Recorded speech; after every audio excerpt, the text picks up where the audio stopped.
Hi friends, welcome to my YouTube channel. और आज का डिस्कशन का टॉपिक है इंग्वाइनल हर्निया।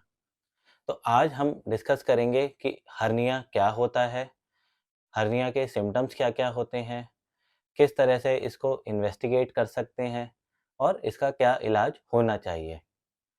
तो सबसे पहले शुरू करते हैं कि हर्निया क्या होता है।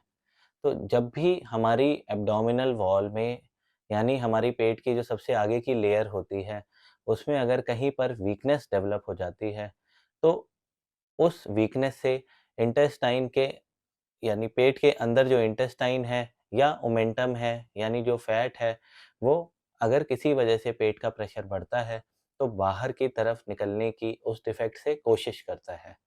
तो ऐसे में ये जो डिफेक्ट है, ये उस इंग्वाइनल हर्निया का डिफेक्ट माना जाता है और जो भी कंटेंट बाहर निकलने की कोशिश कर रहा है, उसे उस हर्निया का कंटेंट माना जाता है।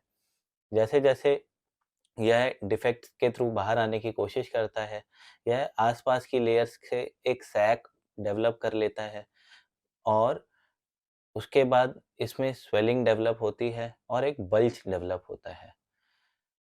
जो कॉमन सिम्पटम्स हैं हर्निया में, वो हैं स्वेलिंग डेवलप होना इंग्वाइनल रीजन में।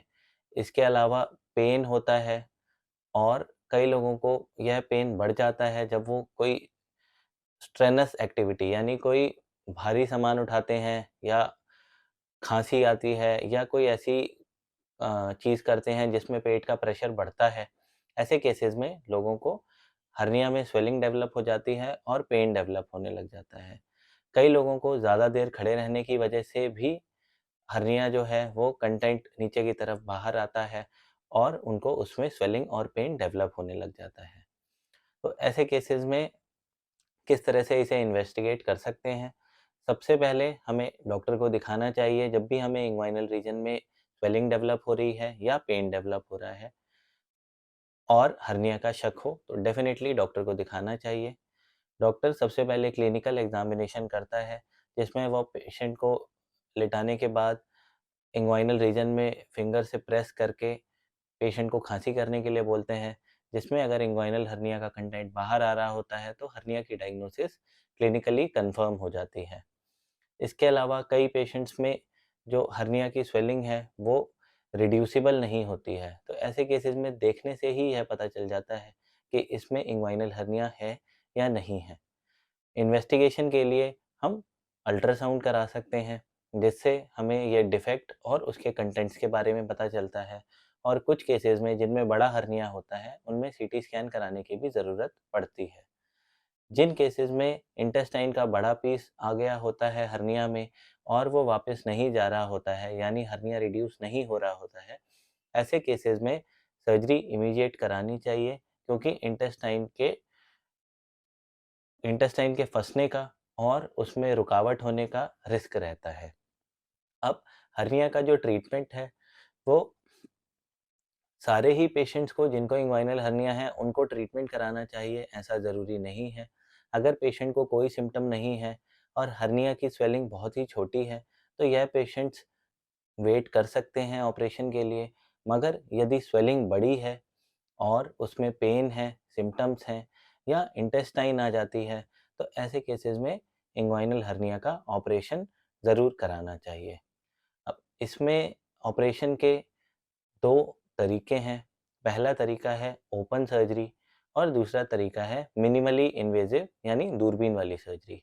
तो ओपन सर्जरी में जो इंसिजन है, वो इंग्वाइनल रीजन में ही दिया जाता है, यानी हर्निया के ग्रॉइन रीजन में ही दिया जाता है और उसके थ्रू डिसेक्ट करके हर्निया का जो कंटेंट है, उसे वापस डाला जाता है और एक मेश लगाई जाती है, जिससे जो हमारी वॉल है, जो जिसमें वीकनेस डेवलप हो गई है, उसको स्ट्रेंथ मिल पाए और यह हर्निया दोबारा रिकर ना करे। दूसरी तरफ मिनिमली इन्वेसिव टेक्नीक में लैप्रोस्कोपिक टेक्नीक होती है और रोबोटिक टेक्नीक होती है। लैप्रोस्कोपिक टेक्नीक में 3 इंसिजन्स आते हैं पेट में, जो छोटे इंसिजन्स होते हैं, की होल इंसिजन्स होते हैं। उसमें दूरबीन के इंस्ट्रूमेंट पेट के अंदर डाले जाते हैं और उनसे हर्निया के कंटेंट को रिड्यूस किया जाता है। एक फ्लैप बनाया जाता है और उसके फ्लैप के अंदर मेश को डाला जाता है और वापस फ्लैप को पहले की तरह वापस लगा दिया जाता है। तो ऐसे में जब दूरबीन से ऑपरेशन किया जाता है तो उसमें पेशेंट को जो इंसिजन है या स्कार मार्क है वो छोटे आते हैं। पेशेंट की रिकवरी फास्ट रहती है। ज़्यादातर पेशेंट्स 1 से 2 दिन में डिस्चार्ज हो जाते हैं और हफ्ते भर में ऑपरेशन से रिकवर कर जाते हैं। रोबोटिक सर्जरी में भी जो इंसिजन्स हैं वो दूरबीन वाले ऑपरेशन की तरह ही रहते हैं और बस इसमें फ़र्क यह रहता है कि रोबोटिक इंस्ट्रूमेंट्स के थ्रू ऑपरेशन किया जाता है और सर्जन पेशेंट के पास ना खड़ा होते हुए रोबोट के कंसोल पे बैठ के ऑपरेशन करता है। इसके अलावा वो पेशेंट जिनमें इंटेस्टाइन का सेगमेंट फँस गया है या आंतों में रुकावट बन गई है या गैंग्रीन हो गया है यानी कुछ आंतों का हिस्सा सड़ गया है, ऐसे केसेस में हर्निया का ऑपरेशन इमीडिएट करना होता है और साथ ही साथ कई पेशेंट्स में इंटेस्टाइन के उस सेगमेंट को काटना भी पड़ता है और ऐसे केसेस में जो ऑपरेशन है वो मेजर ऑपरेशन हो जाता है।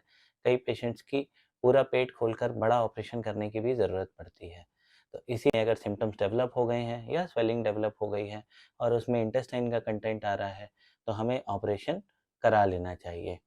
ओवरऑल ओपन सर्जरी और लैप्रोस्कोपिक सर्जरी में लैप्रोस्कोपिक सर्जरी को बेहतर माना जाता है, मगर अगर किसी वजह से पेशेंट पूरी तरह बेहोश नहीं किया जा सकता है या हर्निया इरिड्यूसिबल है, बहुत ही बड़ा है और पेशेंट ओल्ड एज है, जनरल एनेस्थीसिया टॉलरेट नहीं कर पाएगा, तो इन केसेस में ओपन सर्जरी करना एक बहुत ही अच्छा अल्टरनेटिव है। तो अगर आप इंग्वाइनल हर्निया से रिलेटेड कुछ और बात पूछना चाहते हैं, तो आप हमसे कॉन्टैक्ट कर सकते हैं। Thank you.